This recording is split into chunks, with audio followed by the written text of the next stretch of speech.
am Denise Winokur, and I'm so excited. The last piece of furniture came in our master suite renovation. So this gorgeous chaise lounge just came in today, and I just love the way this space turned out. We've waited a long time for everything to be completed.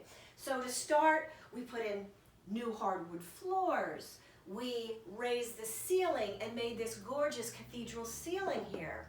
Everything in here is brand new, from the custom upholstered furniture to this beautiful embroidered custom window treatments that we just love, and also the Roman blinds to die for. The furniture is new. This plush bed frame is gorgeous and so cozy. This is just a place where the clients are just going to enjoy and relax and start and end their day, don't you think?